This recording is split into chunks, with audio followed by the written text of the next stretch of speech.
I recently had the privilege of attending the Solidarity Towards the annual conference held at the Cannon Caucus Room in the U.S. House of Representatives.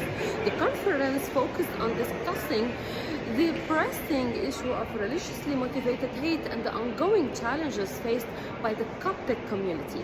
The event brought together numerous influential figures, including U.S. Representative Malliotakis, to shed light on these critical concerns and work towards viable solutions. This gathering served as a platform for advocacy, awareness, and the promotion of religious tolerance and unity.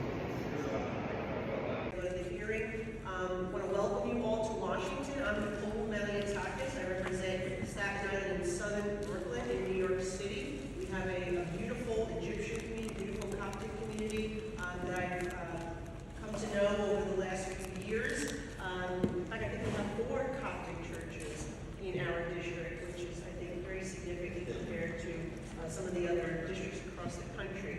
But I also want to share with you that I just returned from Egypt, actually. I was there about a month or 2 ago.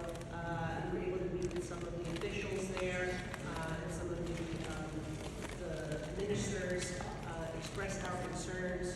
We also had welcomed President Sisi to the United States not too long ago. And obviously, on the top of that agenda, we're always talking about human rights, religious freedoms, which is obviously one of the things that you're here advocating for today. Also, the economic situation in Egypt is very problematic right now.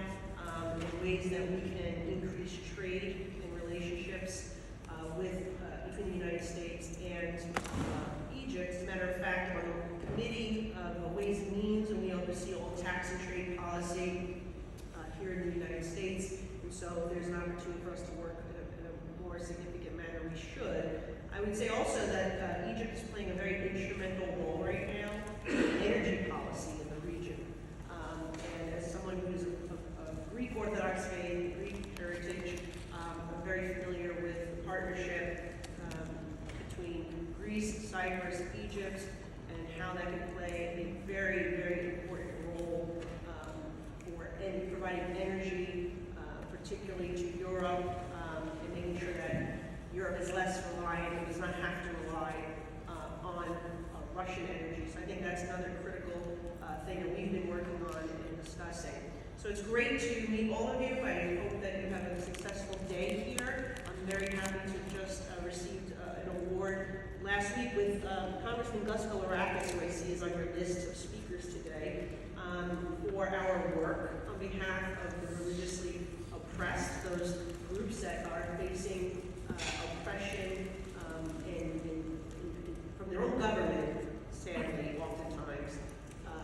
And we know as here in the United States, that this country was founded on religious freedom, and it's so critical and is a core principle of this nation's founding. So appreciate you being here to make sure that we all live up to that standard, that we continue to be a refuge for individuals who are fleeing religious persecution in their home countries, and we hope that we can help provide a better dialogue and use our advocacy as the United States of America, as the leader of the free world, to encourage countries all around the world to adopt our premise of freedom of religion. So thank you for being here, and I look forward to continuing our work together.